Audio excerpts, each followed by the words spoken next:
Hey guys, tonight we're stepping into the private rot of a queen whose beauty was a painted illusion, whose skin was dissolving beneath layers of poison, and whose breath was so foul that ambassadors learned to speak to her from several feet away.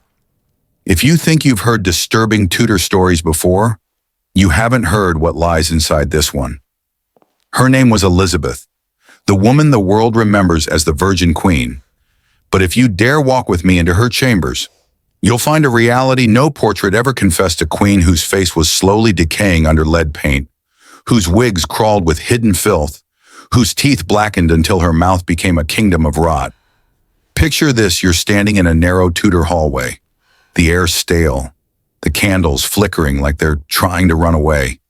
A lady-in-waiting opens the queen's door, and a wave of heat rushes out, thick, sour, metallic, the smell of sweat, sickness, and white lead melting on feverish skin. You feel yourself instinctively stepping back, but the lady freezes, her eyes warning you that nobody recoils from a monarch and survives. Inside, Elizabeth sits beneath a mountain of wigs and powder, her face ghost white, not from beauty, but from the deadly cosmetic slowly eating her alive. And if you're already uncomfortable, let me just spoil this: you will not survive this one if you're squeamish. So, before you get comfortable, take a moment to like the video and subscribe, but only if you genuinely enjoy what I do here. Tell me in the comments where you're watching from and what time it is right now. I love imagining all of us in different corners of the world, different clocks, same creepy Tudor chamber.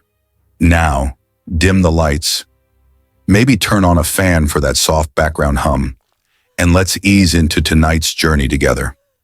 The story of Elizabeth's horrifying hygiene doesn't begin in her final years. It begins the moment she fell sick with smallpox in the year 1562.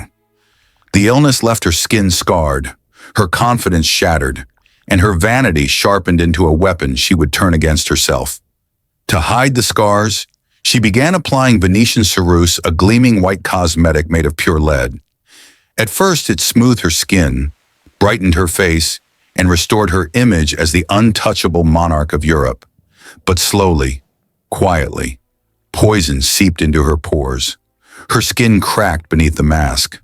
The cracks festered, the wounds wept, and instead of seeking healing, she buried the decay under thicker and thicker layers of ceruse until her face became a battlefield of powder and infection. But Elizabeth didn't just paint her face with death. She wore it. Her wigs, dozens of them, were powdered to match her ghostly complexion, but no one dared wash them. The powder mixed with sweat, the sweat mixed with oil, the oil mixed with dust. Over time, insects nested in the fibers. The wigs became living, crawling, breathing things, and still, she wore them. Her teeth meanwhile, were casualties of her love for sugar. They blackened, they rotted, they loosened. When she smiled, her gums bled. When she spoke, her breath could knock a courtier back a foot. But the worst part, her physicians could not tell her to stop. They could not tell her to clean her mouth. They could not even suggest she was unwell. Their job was to bow, flatter, and pray she didn't faint in public again. By her final years, Elizabeth's entire body was a collapsing tower of illness hidden under jewels and silk. She rarely bathed once every few months. If that believing water would open the pores and let sickness in, her gowns, layered and heavy, trapped sweat and infection against her skin until the smell inside her chambers was described by one visitor as suffocating. When she died in the year 1603, the doctors who prepared her body found sores, discoloration, and layers of paint fused to her skin like a mask that could no longer be removed. Tonight, we unravel each of these horrors slowly, softly, intimately, until you can almost smell the lead, feel the powder, and hear the whisper of wigs moving like damp straw. Elizabeth's obsession with purity, beauty, and the illusion of perfection began long before her skin began to rot beneath the lead paint. It began in childhood, when the world taught her in quiet, brutal ways that her survival depended on appearing flawless even when the ground beneath her was cracking. As a girl growing up in the aftermath of her mother's execution, she understood with unnerving clarity that a single imperfection could cost her not only affection, but her life. And this fear seeped into her bones like cold air slipping under a door, settling deep within her until it became part of the architecture of her mind. So when smallpox struck her in the year 1562, ripping open her skin, carving deep pits across her cheeks, and leaving her face map-marked with scarring, it was not just her beauty that crumbled, it was the fragile stability she had clung to her entire life. She survived the illness, but she did not survive what it did to her sense of self. And in the aftermath, she stared at the mirror not with relief, but with a trembling dread that no monarch should ever feel under the weight of her own reflection. The court watched her recovery with an attention so sharp it felt like pressure on her skin, because in the Tudor world, a monarch's body was not private, but symbolic, and any sign of weakness was interpreted as a sign from the heavens. That was when Venetian ceruse entered her life smooth, white, luminous, a cosmetic imported from Italy and powdered until it gleamed with the illusion of moonlight. Her ladies dabbed it gently onto her cheeks to cover the smallpox scars, brushing the poison in feathered strokes across her forehead, her nose, her chin, transforming her face into a perfect porcelain mask that concealed the raw truth beneath. The first time she saw the result, Elizabeth felt a strange mixture of comfort and terror blooming inside her, because the face staring back at her was not hers, and yet it was the only one she could bear to present to the world.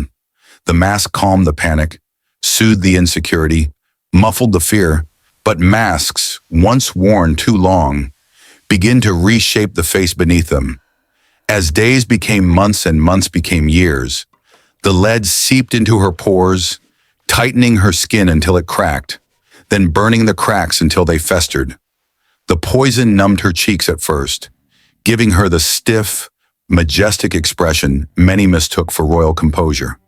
But over time, the numbness spread deeper, corrupting her nerves, weakening her immune system, dulling her senses.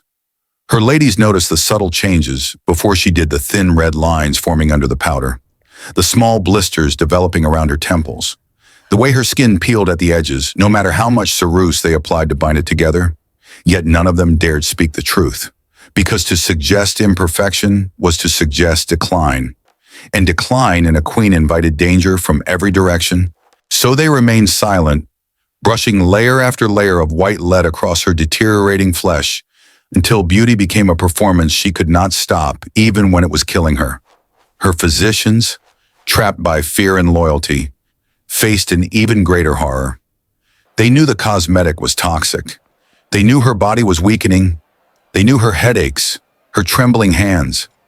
Her fainting spells were not divine mysteries, but symptoms of poison slowly pulling her apart from within.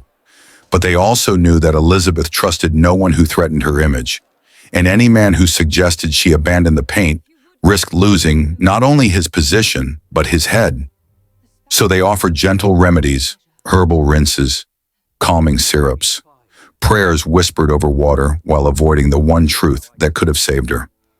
They watched the Queen of England decay behind a facade she believed she needed, powerless to intervene because the monarchy itself had become a cage built from vanity, fear, and reputation.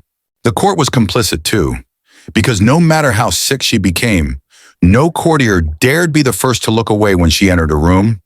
No matter how the heat rising from her painted skin thickened the air, no matter how the powder cracked and flaked with each movement of her jaw, they flattered her complexion, praised her radiance, bowed deeply while silently praying she would not lean too close, because the closer she came, the more the illusion faltered. Beneath the perfume, beneath the powder, beneath the pearls, they could smell the infection faint at first, then unmistakable. But the court had been conditioned by decades of political volatility to embrace illusion over truth. Elizabeth demanded loyalty. Loyalty demanded blindness. Blindness demanded silence. The smallpox scars hidden beneath the lead never fully healed. Instead, they deepened, sinking further into her skin as the poison ate away at the tissue, creating pockets of darkness beneath the white mask. When she smiled, and she rarely smiled fully in her later years, the powder cracked at the edges, opening small fissures that exposed the raw red skin beneath before her ladies rushed to patch them. Each morning, they scraped away the previous day's paint with linen soaked in rosewater, and with each scrape, her skin tore a little more, bled a little quicker, reacted a little more violently to the next application. She winced almost imperceptibly, and they pretended not to notice. The tragedy deepened during court ceremonies. The great dances, the feasts, the long diplomatic audiences where she had once dazzled Europe now became endurance trials masked by splendor. Under the blazing candles, sweat mixed with the ceruse, turning the powder into a paste that clogged her pores and suffocated her skin. The heat melted the lead in tiny streams, sliding slowly down the edges of her jawline until her ladies discreetly dabbed it away with handkerchiefs. But no matter how quickly they moved, the melting always revealed glimpses of the truth flushed, irritated skin desperately trying to breathe beneath layers that refused to let it. The more her skin reacted, the more she demanded powder to hide it. It was a cycle of concealment feeding on its own destruction. As the years unfolded, the cosmetic addiction became ritualistic. Elizabeth would wake, sit before her mirror in a silence so heavy it felt like part of the room, and allow her ladies to reconstruct her face piece by piece. The wig came first, carefully powdered and pinned. Though each time they lifted it, flakes of dried sweat and powder drifted onto the table like ash. Then came the cerras, smoothed gently over her cheeks in thick coats that dulled the pain momentarily. Then perfume strong, floral, suffocating to mask the scent rising from her irritated scalp and inflamed skin. By the time she emerged from her chambers, she no longer looked human. She looked eternal. And in a world built on power and perception, eternal was safer than alive. But vanity was only a fragment of the truth. Beneath the paint, beneath the wigs, beneath the silk and velvet, the queen's body was deteriorating in ways that terrified her attendants. The smallpox scars that had started the ritual had become faint compared to the new wounds opening beneath the lead. Her cheeks developed deep ulcers that wept fluid beneath the makeup. Her neck erupted in sores that stained her collars. Her eyebrows thinned and vanished entirely, forcing her ladies to redraw them each morning with charcoal. Her eyelids darkened, puffed, and cracked. The more her flesh decayed, the more desperately she clung to ritual, believing the mask was the only thing keeping her reign intact. At night, when she finally removed the paint, the room filled with a smell that her ladies never described aloud: metallic, sour, and strangely warm. The scent of infection meeting damp linen. And when the candlelight flickered across the mirror, Elizabeth sometimes glanced at her reflection with a haunted expression, as if the woman staring back at her were a stranger wearing her skin. She rarely looked long. She would turn away, request darkness, and sit silently until the candles burned low. The vanity that had once preserved her power had become a slow, merciless executioner, and Elizabeth strong, brilliant, formidable. Elizabeth had no choice but to bow before it, trapped by her own legend, by her own fear of being seen as mortal. The decay beneath Elizabeth's paint was only one layer of the nightmare. The next lived in her hair, or rather, in the elaborate constructions that replaced the hair she had lost to years of sickness, stress, and poison. By the time she reached her 5th decade of life, her natural hair had thinned into wisps so fragile they could be mistaken for smoke in dim candlelight, and her ladies determined to maintain the illusion of a queen untouched by time, constructed for her an entire wardrobe of wigs, each one thick, heavy, powdered, and suffocating. These wigs, designed to mimic youth, carried within their curls secrets far darker than vanity. Beneath the layers of starch and dust, they trapped heat, sweat, and the slow ferment of oils that collected day after day, because no one dared wash them too thoroughly, afraid the process might damage them or reveal to the queen their worsening condition. When Elizabeth sat for hours beneath these wigs during council meetings, audiences, or long court ceremonies, the heat accumulated until her scalp burned, itching and stinging in ways she could not publicly acknowledge. She would scratch delicately with gloved fingertips. Her ladies would hover around her with soft cloths, blotting her temples under the pretense of adjusting her jewels. But beneath the jewels, something far less regal was happening. Small insects found their way into the wigs, drawn by the warmth, the powder, the tangled fibers, and nested there, hidden from the world but not from the queen's attendants, who sometimes glimpsed movement when adjusting the curls. They never mentioned it aloud. They plucked quietly, brushed discreetly, pretended to find nothing, because revealing the truth meant risking the wrath of a monarch whose entire identity depended on denial. Elizabeth herself suspected the problem, not because anyone told her, but because she felt the crawling sensation at night when she removed the wigs and sat before her mirror in the dim, flickering glow of a single candle. The phantom itch traveled across her scalp like a whisper of something alive, something she could sense but never capture in her hands. And yet she refused to abandon the wigs, refused to wear simpler styles, refused even to consider appearing before the court with the thinning remnants of her natural hair. Weakness was not permitted.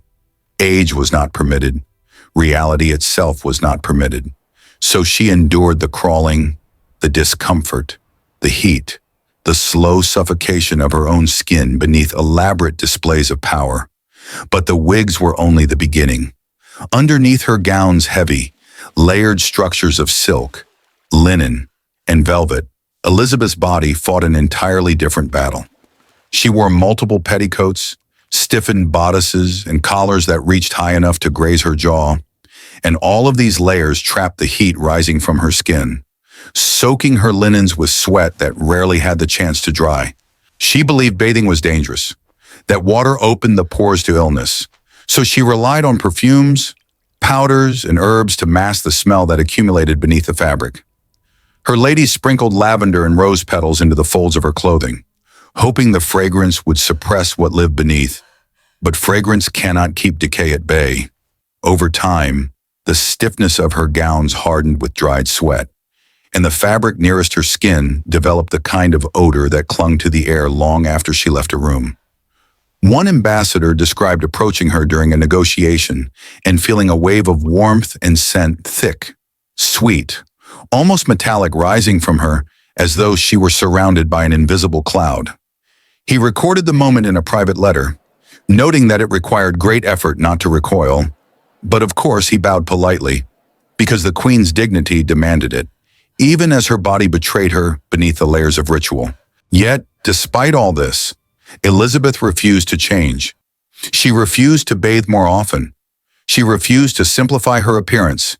She refused to allow her physicians to examine the sores forming along her neckline, the ones that sometimes bled just enough to stain the inner lining of her ruffs. To admit illness was to admit imperfection. To admit imperfection was to admit vulnerability. And she had spent her entire life armoring herself against vulnerability in ways that went far beyond clothing. Her ladies-in-waiting developed rituals to manage the consequences. At night, they peeled off her layers one by one, careful to avoid touching inflamed skin, careful not to react when a collar tore away a thin layer of dried pus, careful not to gasp when the linen closest to her body released a smell so ripe it nearly stung their eyes. They worked in silence, each knowing that pity was forbidden, disgust was punishable, and truth most of all was impossible. The queen must never know. The queen must believe she remained radiant, untouched, ageless, and the ladies became guardians of that illusion even as it cost Elizabeth her health little by little. Her mouth one too became a landscape of suffering. Sugar had been her quiet addiction for years, and without modern dental care, her teeth rotted inward until chewing became agony. Her gums bled. Her breath thickened. She favored soft foods, sweetmeats, porridge, custards, anything that did not force her jaw to work too hard. When she spoke, she did so carefully, her lips shaped in a way that revealed as little as possible. On bad days, she pressed cloth soaked in sweetened wine to her mouth before audiences, hoping the scent would hide the truth. But wine mixed with infection creates its own odor, one her physicians recognized instantly but dared not identify. In the privacy of her chambers, when she removed her paint and saw the full extent of her deterioration, she sometimes paused, staring long and hard at the mirror, as if trying to understand how the vibrant girl she had once been, the one with laughing eyes, bright hair, and quick wit, had unraveled into this fragile, wounded figure wrapped in lace. She would touch her cheek gently, feel the tenderness beneath the paint, and quickly look away. Mirrors had become enemies. Light had become dangerous. Truth had become unbearable. So she commanded darkness, thick curtains, dim candles, soft shadows, anything that obscured the details, blurred the lines, softened the decay. The court called it atmosphere. Her ladies called it mercy. Elizabeth called it nothing at all. She simply lived inside a night she created for herself, a night where illusion could survive for a few hours longer. But beneath the darkness, beneath the gowns, beneath the wigs, beneath the powder, a quiet terror gnawed at her, the terror of being seen, truly seen, without the mask. And that terror shaped everything that came next. Elizabeth's fear of light did not arrive suddenly. It crept into her life the way dusk creeps into a forest, quietly, gently, until one day she realized she was surrounded by shadow and no longer remembered when the brightness had disappeared.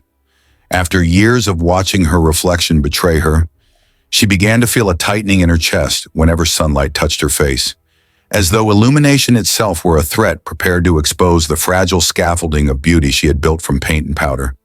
The windows in her chambers grew smaller as the curtains grew heavier, and candles became her chosen form of light because their flames were soft, trembling, forgiving, never strong enough to reveal the full truth of her skin. She learned to angle her face away from the glow, to tilt her chin just slightly out of reach of the brightest flame, to let shadows soften the edges of wounds her cosmetics could no longer hide. Her bedchamber transformed from a royal room into something resembling a shrine of concealment, a place where light could not trespass without permission. The thick tapestries absorbed sound and heat, turning the space into a warm cocoon filled with the scent of rosewater, stale sweat, powders, oils, and the faint metallic tang rising from her irritated skin. The bed itself, once draped with vibrant fabrics that shimmered in the morning sun, became a fortress of muted colors and dim corners where her ladies moved like ghosts, their steps slow and measured, their voices hushed for fear of disturbing the fragile equilibrium that held the queen's confidence together. In this room, every object had a function tied to maintaining illusion. The powders arranged in delicate jars, the wigs perched on stands like silent witnesses, the hand mirrors with cloths draped over them, the perfumes lined up like soldiers prepared for battle. Elizabeth's nightly ritual deepened its complexity as her body grew weaker. Removing the layers of her disguise required almost as much ceremony as putting them on. Her ladies would begin by unpinning the wig, their fingers moving with a reverence that bordered on fear, and as they lifted the heavy curls from her scalp, heat rose in a wave from her skin, carrying with it the scent of hours trapped beneath layers of powder and sweat. Beneath the wig, her natural hair lay flat and thin, clinging to her head in damp strands that held the faint outline of the weight she had carried. Her scalp was often inflamed, dotted with small sores that made her wince when touched. Yet she said nothing, allowing the ritual to continue in silence.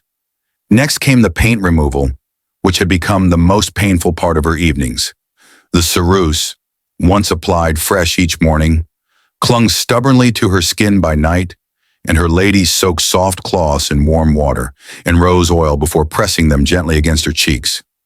The warmth softened the paint, but it also awakened the raw flesh beneath, and Elizabeth held her breath as her ladies wiped away each layer.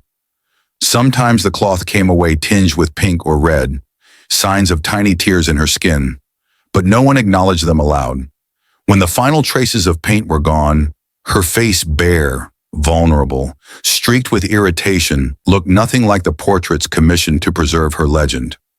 Her cheeks bore deep pits from the smallpox that had reshaped her life decades earlier. Her skin sagged where the lead had damaged its elasticity. Her eyelids were swollen, darkened, fragile, and her lips, once described as soft and youthful, had thinned and cracked beneath years of dryness. She looked at this face only briefly, if at all. Most nights she turned her head before a mirror could reflect her fully, muttering for darkness or reaching out to extinguish the nearest candle. On nights when she could not avoid her reflection, when a candle flickered unexpectedly, or a mirror's cloth slipped, her ladies saw the panic flash across her face. A quick, sharp terror that made her eyes widen as though she were seeing an intruder rather than herself. Her breath would hitch, her hand would tremble, and she would look away, demanding haste in preparing the room for sleep. It was not vanity in its usual sense. It was survival. To acknowledge her deterioration was to acknowledge mortality. And Elizabeth had spent her entire reign building a persona that existed above such human limitations. In the darkness of her chamber, she surrounded herself with scent as a form of comfort, a way of masking not only the odors rising from her body, but also the anxieties that gnawed at her mind. Perfumes became her shield. Musk, rose, amber, lavender, and expensive imported oils were layered so densely around her that the room itself became saturated with fragrance. But perfume is not alchemy, and beneath the sweet floral haze, her body continued its slow decline. Her gowns, worn for entire days without airing, absorbed sweat until the fabric stiffened, and when her ladies removed them each night, the smell rose in thick waves, mingling with the lingering scent of ceruse until it created an odor unique to her chambers. An odor described quietly among the servants as heavy, warm, and difficult to endure. Yet the court outside her chamber doors never saw this. They saw only the queen bright, poised, commanding, radiant under layers of artifice. They saw the illusion she demanded, the illusion they were too afraid to challenge. And so, when she stepped into the great hall or appeared for council meetings, the courtiers straightened their backs and lowered their eyes, pretending not to notice the powder cracking around her mouth or the faint trembling in her hands as she lifted a jeweled fan to cool herself. They maintained the performance because her strength was their strength, her image their security, her beauty their shield against the political storms that forever threatened to tear England apart. But at night, when the doors closed and the curtains fell, the queen became what she feared most, a woman unraveling in the shadows, existing somewhere between the legend she maintained and the reality her body could no longer hide. Some evenings she sat upright in bed long after midnight, refusing to lie down, her eyes fixed on the darkness as though something waited for her there, something she dared not name. Other nights she whispered anxiously to her ladies, asking whether visitors had remarked on her complexion, or whether the ambassadors had stood too close, or whether the dance floor candles had cast too harsh a light upon her. These were not questions of vanity, but of survival. Questions asked by a queen who understood that power and perception were inseparable. And in the silence after her questions, her ladies answered with gentle lies, because the truth that her body was failing, that her beauty was dying, that her mask was cracking was a truth none of them were permitted to speak. Not while the queen still breathed, not while England still depended on the illusions she fought so hard to preserve. Elizabeth's breath became the first sign that something deep inside her body was failing, though no one dared to speak of it aloud, not even in whispers soft enough to vanish beneath the rustle of her gowns. Years of sugar consumption, sweetmeats, candied fruits, almond pastes, syrup-soaked delicacies had rotted her teeth slowly, quietly, cruelly, until her gums swelled and bled at the slightest touch. The decay created pockets of infection that festered beneath the surface, releasing a sour, metallic odor each time she opened her mouth. An odor her courtiers pretended not to notice even as they instinctively angled their bodies away from her during audiences. Foreign ambassadors wrote privately of the challenge of speaking with her, describing her breath as strong enough to discomfort even the most seasoned diplomat. Yet none of them allowed their faces to betray their distress because Elizabeth's favor was fragile, and the line between a favor and exile was thin as a strand of her thinning hair. She felt the pain constantly. Some mornings her jaw throbbed with such intensity that she pressed a linen cloth soaked in wine against her cheek. hoping the alcohol would numb the ache. But wine mixed with infection creates its own pungency, and though she used perfumes and sweetened breath pastilles to hide it, the underlying scent always leaked through, heavy and warm, lingering in the air after she spoke.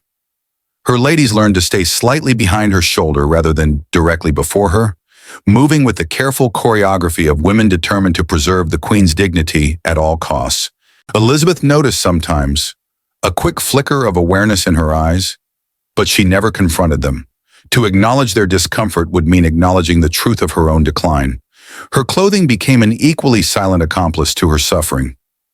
Elizabeth wore her gowns for long stretches, 12, 15, even 20 hours at a time, layers of linen and velvet and brocade pressing against her skin until the fabric trapped not only heat but moisture. Because she bathed so rarely, believing water to be a carrier of illness, her sweat accumulated against the inner layers of her garments, saturating them until the linen clung to her like a second skin. Her ladies changed her outer gowns frequently, sometimes several times a day, but the chemises closest to her body remained untouched for far longer, because the Queen disliked the vulnerability of being disrobed and resisted anything that made her feel fragile or exposed. Over time, these linens stiffened with dried sweat, oil, and residue from the lead-based cosmetics she applied each morning. When her ladies finally removed them, the scent that rose from the fabric was thick and sour, tinged with something faintly rotten, the result of hours trapped beneath the weight of her clothing. They held their breath as they folded the linens, averting their eyes as though ashamed to witness evidence of the Queen's humanity. Elizabeth herself refused to acknowledge the odor, not out of ignorance but out of fear, because to notice it would mean recognizing how far she had drifted from the radiant image she had cultivated so meticulously. Her back suffered the most. The constant pressure of the corsets and stiffened bodices irritated her skin until small sores formed along her spine and beneath her arms, hidden beneath layers of fabric. These sores wept fluid, sticking to the linen, causing sharp pain each time she moved. At night, when her ladies peeled the gown away from her, the fabric ripped at the wounds, reopening them again and again, leaving faint streaks of blood on the cloth. They applied salves, herbal mixtures meant to soothe inflammation, but the salves could not undo the damage inflicted by the daily weight of silk and velvet pressed against infected skin. The Queen grew increasingly irritable, not because she was cruel by nature, but because pain and illness eroded her patience. She snapped at her ladies when a comb pulled too sharply, when a pin grazed her scalp, when a gown felt too heavy on her shoulders. Her temper flared most often at night, when exhaustion stripped away the layers of control she maintained in public. She paced her room in long, trembling strides, her breath shallow, her eyes wild with the fear she refused to voice. Sometimes she pressed her hand to her chest as though trying to steady her heart. Other times she clutched the bedpost to stop herself from collapsing. Her ladies pretended not to notice the trembling in her limbs, the way her hands shook when she lifted a cup, the faint wheeze in her breath that grew louder with each passing season. She became haunted by the idea that others might see her as weakened, and this fear spiraled into a paranoia that shaped her every movement. When she walked the palace corridors, she held her head high, her posture rigid, her expression carved into confidence, but her eyes darted subtly from shadow to shadow, searching for any sign that her illness was being noticed. She refused to meet with physicians unless absolutely necessary, and even then she demanded they speak in riddles, offering only the most reassuring explanations. "It is nothing, Your Majesty," they would say, bowing deeply, merely the fatigue of a queen who works tirelessly for her kingdom. She accepted the words, but her eyes flicked nervously toward the mirror afterward, as if seeking confirmation or denial from the reflection she no longer trusted. Her nights became the most difficult. When the women withdrew and the chamber darkened, Elizabeth often sat upright in bed, unable to sleep because sleep required surrender, and she feared surrender more than death itself. She would run her fingers along the edge of her jaw, feeling the uneven texture beneath the paint, or press her tongue against a loose tooth, testing whether it would fall. She whispered prayers not grand, queenly prayers said aloud for courtly effect, but small, frightened ones murmured under her breath, prayers of a woman terrified of the body she lived in. Sometimes she cried softly, not out of self-pity but out of exhaustion, the kind that settles in the bones and refuses to leave. And in these moments, when her crown was set aside and her walls lowered, Elizabeth felt the weight of her own legend crushing her. She had spent decades embodying an image of purity and strength, refusing marriage so that no man could claim her throne, refusing vulnerability so that no enemy could exploit it. But the body beneath the jewels, beneath the paint, beneath the titles, was collapsing, and the more it collapsed, the more desperately she clung to the illusion that she was still unbreakable. Her ladies saw the truth. The court felt the truth. Only the Queen refused to speak it. As the years drifted onward, Elizabeth's unraveling no longer hid beneath the layers of silk and powder, because her body, worn down by poison and time, began to betray her in ways even the softest shadows could not fully disguise. The skin on her face, once tightened into stillness by the ceruse, began cracking not just superficially, but in deep fissures that stung every time she moved her mouth or blinked her eyes. And each morning her ladies found themselves dabbing away thin streaks of dried blood that collected at the corners of her lips. These lips, once the subject of poets and diplomats, had thinned into brittle, trembling lines that split open whenever she spoke for too long, forcing her to purse them tightly as if guarding herself from the world. She drank from her cup with deliberate, careful sips, because the simple act of pressing the rim against her mouth sometimes caused the tender skin there to peel away.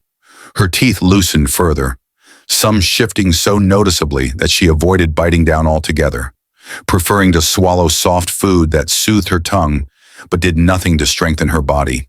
Eating became a negotiation between pain and necessity, and she often paused mid-meal to press her fingertips lightly against her cheek, feeling the pulse of infection beneath the skin. The pain radiated through her jaw at night, sharp and persistent, keeping her awake long after the palace fell silent. She attempted to distract herself by reading, by pacing, by reciting verses under her breath, but the throbbing always returned like a drumbeat echoing from within the bone itself, relentless and mocking. Her breath grew worse with every passing month. At audiences, when she leaned toward ambassadors to speak, the air between them thickened with the scent of decay rising from her mouth. And though they never recoiled outwardly, decades of diplomacy had trained them well. She sensed a subtle shifting in their stance, a fraction of a step backward, a slight tilt of the head, a hand raised as though to adjust a sleeve but truly meant to shield a nose. Each gesture was tiny, but Elizabeth's mind, sharpened by fear and heightened sensitivity, noticed all of them, and noticing them wounded her pride in ways that deepened her anxiety. Her anxiety, once silent, now grew into an unspoken companion that followed her through the palace corridors like a shadow that had learned her movements. She felt it when she approached the mirror and hesitated before removing its cloth.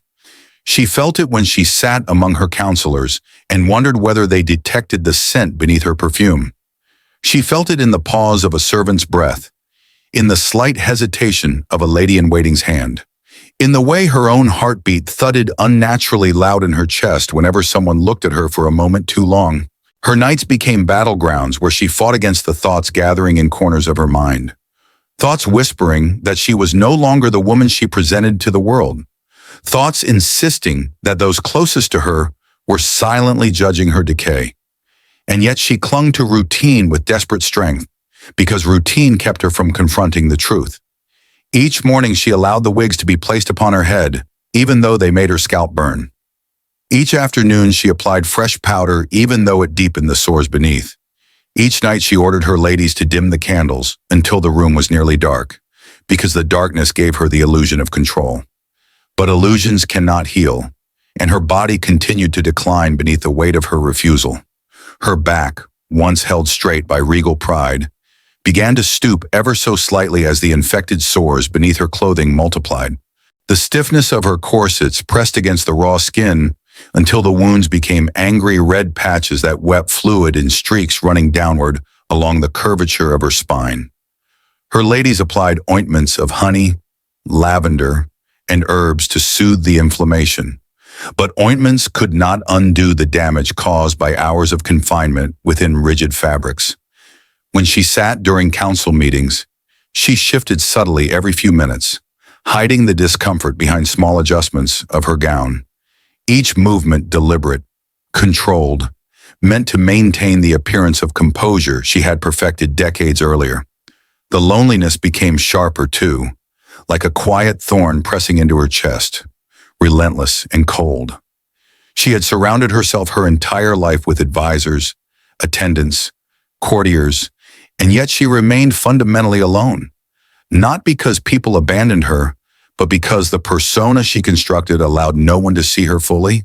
As her body decayed, the emotional distance widened because she feared that letting anyone close would expose her vulnerability, and vulnerability was a luxury she believed she could never afford. Her ladies tried their best to comfort her with gentle touches, soft words, and reassuring smiles, but she saw pity flickering behind their eyes, and pity, to Elizabeth, felt like betrayal. There were nights when she stood motionless in her chamber, gripping the edge of a table to steady herself while her breath rattled with the faint wheeze that had developed in her lungs. The shadows moved with her as if alive, sliding across the walls, stretching thin across the bedposts, following her like silent spectators to her suffering. She imagined sometimes that the shadows whispered to one another, discussing her decline, mocking her attempts to maintain her royal facade. She shook her head to dispel the thought, but the whisper of silk against the floor as she moved only heightened the sense that she was never entirely alone, that something unseen always lingered just a step behind her. The weight of leadership, not just the crown, but the expectation to remain unbreakable became unbearable some nights. She would sit at the foot of her bed in a gown that felt heavier with each breath, her hands folded tightly in her lap, her fingers trembling, her eyes burning with exhaustion she could not name aloud. She did not cry often anymore, for tears felt like cracks in the stone she needed to become. But when she did, they were silent tears that slid down her cheeks and pooled at the edge of her jaw before disappearing into the darkness. And through all of this, she continued to project strength during the day, rising from her bed with the determination of a woman who had forced herself to survive since childhood. She walked the palace halls with a measured grace that disguised the fire burning beneath her skin. She presided over councils with a voice that carried across the chamber, despite the tightness in her throat.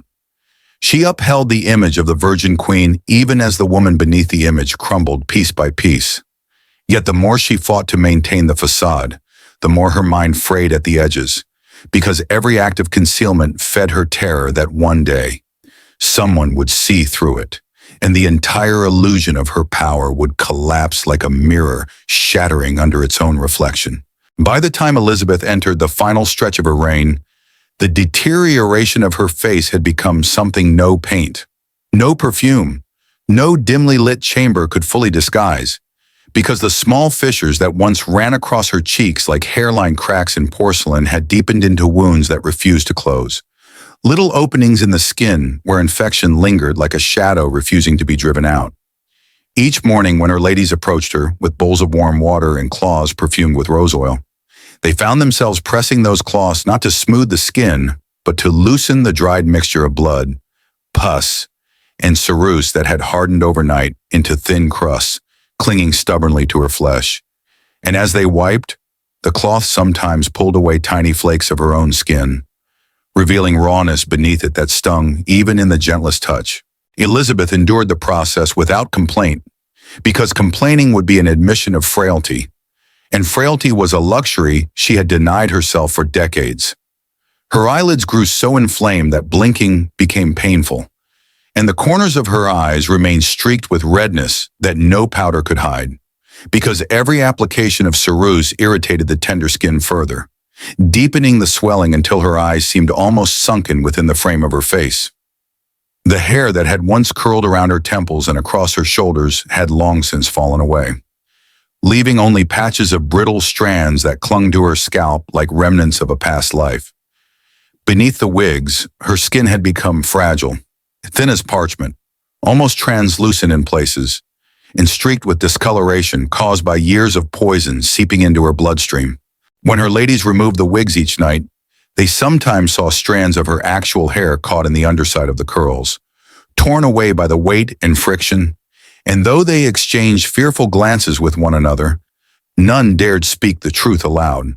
Her chamber grew heavier with each passing year, because the combination of perfumes, sweat, and infection created a scent that could no longer be disguised by rosewater or incense. The air thickened around her bed, warm and close, carrying the faint sweetness of decay beneath layers of floral powders. And her ladies learned to breathe shallowly when they approached her at night, not out of disrespect, but out of self-preservation, because the deeper breaths stung their throats. Yet Elizabeth never seemed fully aware of the scent, perhaps because she lived inside it constantly, perhaps because her senses dulled by pain and fatigue could no longer distinguish between fragrance and rot. The court outside her chamber pretended not to notice, but word traveled in subtle, shifting tones, reaching ambassadors and courtiers who then crafted their expressions with exaggerated politeness whenever they stood within arm's reach of her. Her mind, once sharp as a blade forged in fire, began fraying at the edges with the weight of illness and insomnia. She slept less and less, not because she wished to work late into the night, but because lying down made her chest feel tight, her breath shallow, and her heart race with a strange, cold panic that gripped her ribs like an invisible hand. So she remained upright for hours, pacing the length of her chamber in slow, trembling steps, trailing her hand across the furniture to keep her balance, whispering half-formed thoughts into the darkness, like confessions only shadows could hear. Sometimes she spoke to herself, murmuring reassurance in a tone that wavered with exhaustion, as though attempting to calm a frightened child trapped somewhere inside her. A child who had lived through too many betrayals, too many executions, too many expectations to ever rest peacefully. Her ladies often found her standing motionless near the window at dawn, her figure a pale silhouette against the faint gray light. Her eyes fixed on nothing, her shoulders trembling with the effort of holding herself upright. When they approached her, she would start slightly, as if pulled from some distant, private world where her fears had grown larger than life. She asked them whether she looked well, whether her face appeared calm, whether anyone had spoken of her appearance with anything less than devotion. And though their hearts broke each time she asked, they always answered with careful, practiced lies, weaving reassurances like threads meant to hold together a tapestry that was unraveling strand by strand. Even the court's musicians noticed the change. When they played for her in the evenings, soft lute melodies drifting through the chamber, she sometimes closed her eyes and swayed gently, but there were moments when her face would twist with a sudden, sharp pain, and she would turn away, pressing her hand against her cheek, waiting for the throbbing to subside. She dismissed them early on such nights, waving them away with a tremor in her fingers that she tried to hide by smoothing her gown.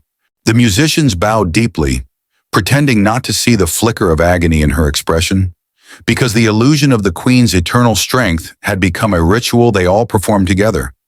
Even as the truth pressed closer with each passing season, Elizabeth's loneliness grew unbearable in these final years, not because people abandoned her, but because illness isolated her in ways no exile or imprisonment ever could.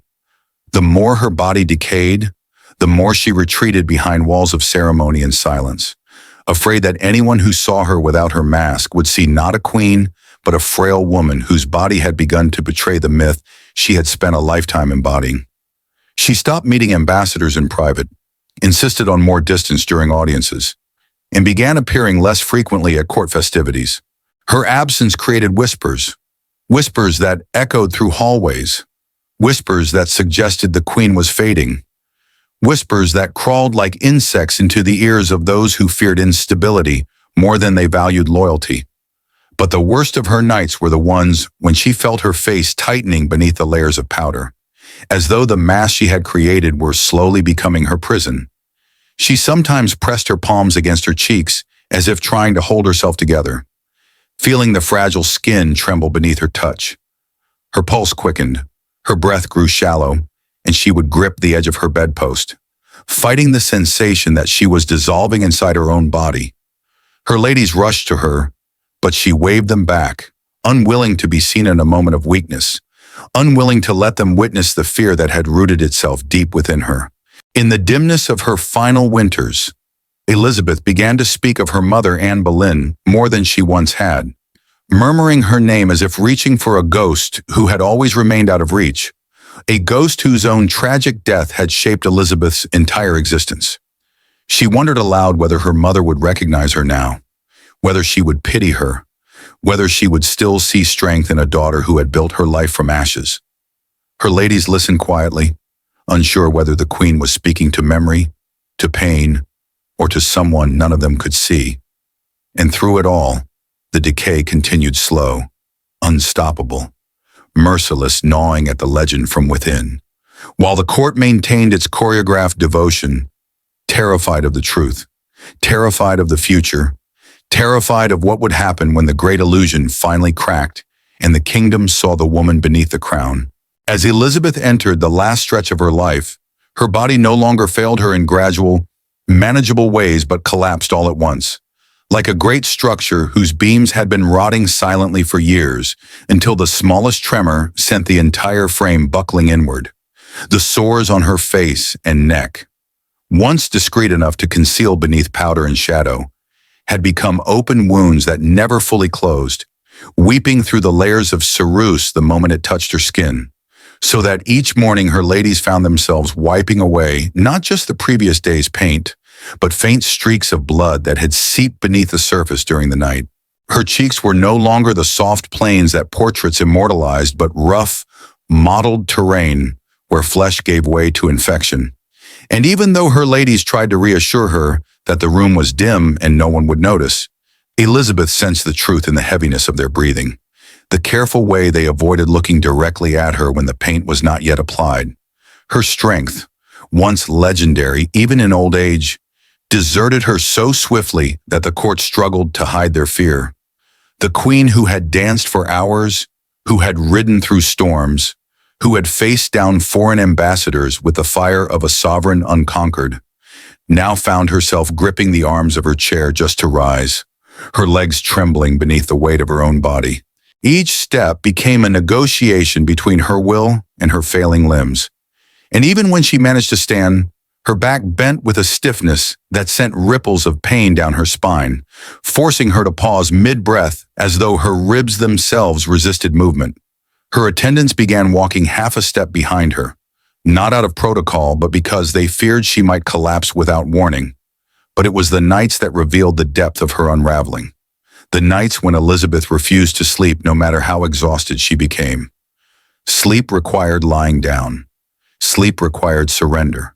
Sleep required closing her eyes and entering darkness she could no longer control.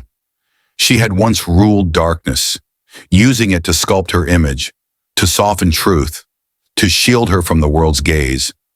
But now the darkness felt predatory, alive, waiting to seize her the moment she let her guard down.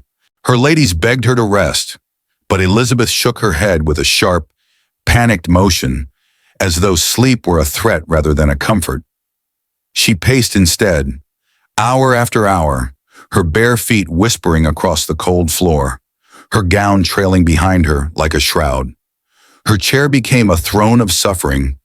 She refused her bed as firmly as she refused death. Night after night she sat upright, her back rigid despite the agony of her sores pressing against the fabric of her gown, her hands trembling as they clutched the edges of the seat. Her breath came in shallow gasps, each one a struggle against the tightening in her chest. Sometimes she muttered fragments of thought, unfinished sentences about duty, about God, about the kingdom, about her mother, about betrayal, about fear, and her ladies would lean closer, straining to understand. But the words slipped into silence before they could be captured. Other times she whispered names no one had heard her speak in decades, names of women who had served her in youth, names of men long dead, names of people whose ghosts lived not in the tower, but in the recesses of her own memory. Food lost its appeal. She swallowed little more than sips of broth, and even that sometimes caused her to grimace as her inflamed gums protested. The weight dropped from her body so rapidly that her gown sagged around her frame, hanging like drapes over bones. Her once bright eyes sank deeper into their sockets, surrounded by dark hollows that even the softest candlelight could not soften. Courtiers who glimpsed her from afar felt a cold fear settle in their stomachs, but they bowed low and forced smiles, because England was held together as much by the image of her strength as by her actual leadership. Her chamber transformed from a private sanctuary into something closer to a living mausoleum, a place where breath grew thick and slow, where the air hung heavy with stale perfume and the sourness of infection, where the rugs muffled footsteps until it felt like everyone moved underwater. The windows remained shuttered, trapping the heat of too many candles that flickered hopelessly, their flames shivering in air thick enough to choke. Her bed, untouched for days, became a looming silhouette in the corner, a shape she glanced at with dread each time she passed it, as though something waited there with open arms she dared not fall into. Her ladies tried everything to coax her into sleep. They sang softly, though the queen who had once adored music barely reacted. They read to her from scriptures, but she stared past them with glassy eyes, as if listening to something far beyond the room. They warmed stones to place at her feet, brewed herbal infusions to calm her mind, placed pillows behind her back to ease her pain. But Elizabeth shook her head each time, refusing with the stubbornness of a woman who had built her entire life on defiance. "If I rest," she murmured once, her voice barely more than a rasp, "I may not rise again." She feared lying down because she feared not waking up. She feared closing her eyes because she feared what waited behind them. In those final nights, she saw things no one could confirm. Visions born from fever, exhaustion, illness, and the weight of a lifetime carried too long. She saw figures moving at the edge of her sight, shadows shaped like men who once stood beside her and betrayed her. Shadows shaped like women who had loved her. Shadows shaped like versions of herself she had long outgrown. She blinked rapidly, trying to dispel the illusions, but each blink caused cracks in her makeup to sting like tiny sparks across her skin. She rubbed her forehead with trembling fingers, muttering that she must remain alert, that England depended on her vigilance even now, even as her hands shook uncontrollably. She whispered to the darkness about her mother's death, about the axe that had taken Anne Boleyn's life, about whether her mother would forgive her for surviving so long in a world that never forgave weakness.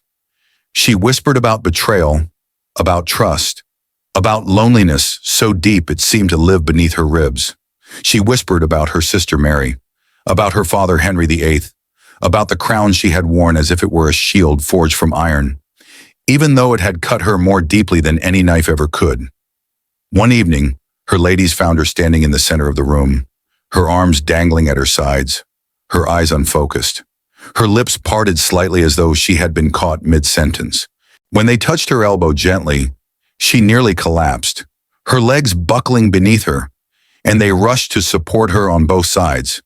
She trembled violently, not from cold, but from exhaustion so profound it nearly swallowed her whole. They tried to guide her to the bed, just for a moment, just to rest her weight, but she pulled away with a sudden burst of fear so sharp it silenced the room. "No bed," she whispered. "No bed tonight." And so the night stretched onward, hour by hour, breath by breath, as the Queen of England, once radiant, once powerful, once untouchable, fought against the very thing every human eventually surrenders to: the need to rest, the need to collapse, the need to let go. Elizabeth's final days unfolded not like a dramatic collapse, but like an unraveling thread that grew thinner with every breath, a slow dissipation of strength that left her neither living nor dying, but suspended in a twilight state where time felt fluid and reality blurred into dreamlike fragments. She no longer walked with purpose, no longer spoke with authority, no longer lifted her chin in that proud angle that once told the world she was a queen forged from fire and iron. Instead, she drifted through her chamber as though her spirit had begun slipping from her body in pieces too small to notice. Her ladies followed her in silent vigilance, terrified that if they looked away for even a heartbeat, she would crumble completely and vanish into the shadows filling the corners of the room. Her refusal to sleep became the defining torment of these final hours. She sat for entire nights with her back pressed against cushions arranged by trembling hands, her knees drawn close, her arms wrapped loosely around herself, rocking ever so slightly as if she were a frightened child seeking comfort in motion. Her breathing grew shallow, a faint rattling beneath her ribs that sounded more like a whisper escaping than air entering. The sores on her face had deepened into raw, angry wounds, some of them cracking open when she blinked, others seeping quietly beneath the powder, leaving faint trails across her cheeks. The ceruse no longer adhered in smooth layers, but clumped into uneven patches that emphasized rather than concealed the decay beneath, making her face appear almost spectral, a mask slipping from the bone. Her ladies tried to coax her into bed once more, a final attempt to give her body the rest it so desperately needed. But Elizabeth recoiled with a fear so visceral it tightened the air around her. She shook her head violently, the motion sending pain shooting through her temples, and whispered that the bed felt like a tomb, that lying down meant surrender, that closing her eyes meant letting death find her. Her voice trembled with a panic so raw it made the women around her blink back tears, and when they tried again, she pressed her hands against the wall for support, insisting in a hoarse whisper that she would die if she were to lie flat. She did not say she feared death itself, only the helplessness of being horizontal, as if falling asleep meant abandoning the last fragment of control she still possessed. Her mind drifted between lucidity and hallucination. At moments she recognized her ladies, calling them by name, asking them to bring warmer shawls or to open the shutters just slightly so she could see whether dawn was near.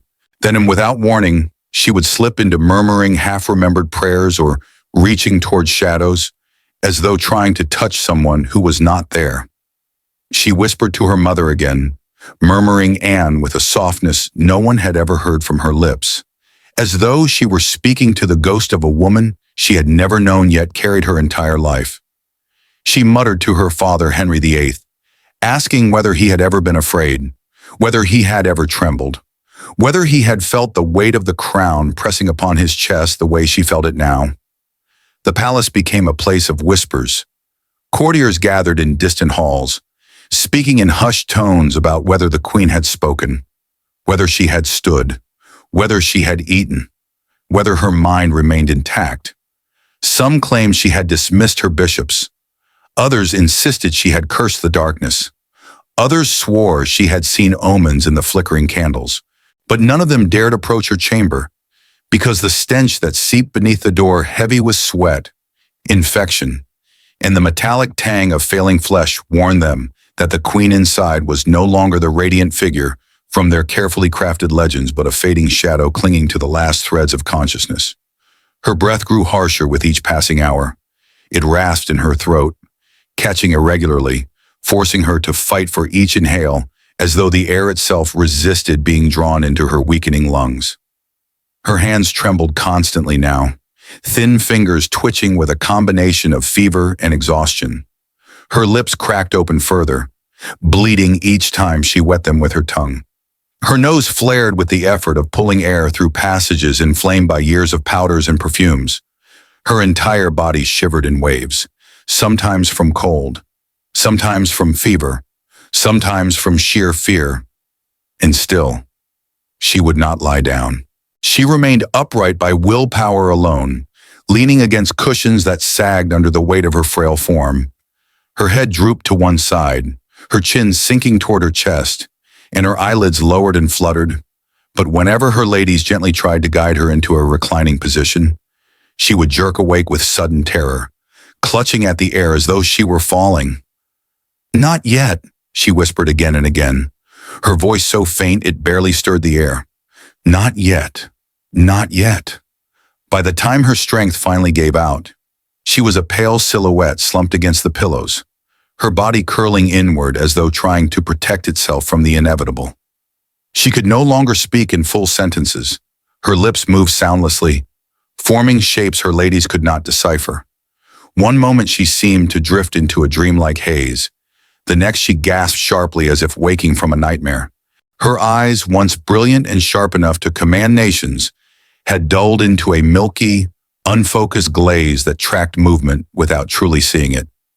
Near the end, 4 bishops entered her chamber, summoned by anxious counselors who feared the queen might die without naming a successor. But when they approached, the room so thick with the scent of dying flesh that even holy men faltered, Elizabeth barely reacted. She stared at them through half-lidded eyes, her expression frozen somewhere between confusion and resignation. They asked who should follow her. She raised a trembling hand, but her finger drifted aimlessly in the air, like a leaf caught in a dying breeze. It fell before she could form a name. At last, sometime in the dark hours before dawn, when even the candles seemed too weary to burn, Elizabeth's body surrendered. She did not lie down.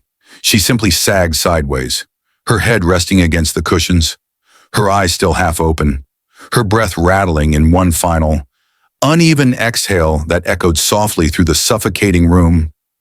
There was no dramatic moment, no whispered proclamation, no final declaration of power, just a long, trembling sigh that lingered in the stillness before dissolving into silence. Her ladies remained still for several seconds, unable to accept the quiet truth staring back at them. Then one of them, her hands shaking uncontrollably, reached forward and gently closed the queen's eyes. The room, already heavy with death, became almost unbearable in its stillness, as though the air itself mourned the end of a legend that had been built from illusion, will, brilliance, and suffering. When the door opened for the counselors to enter, the scent of decay rushed out like a final confession. No portrait had prepared them for this truth. No poem had hinted at this ending. The Virgin Queen had died neither radiant nor serene, but exhausted, broken, and alone. Sitting upright in the darkness she had clung to until the very end. A legend had died. A woman had died. And for the first time in decades, England exhaled a breath it did not realize it had been holding.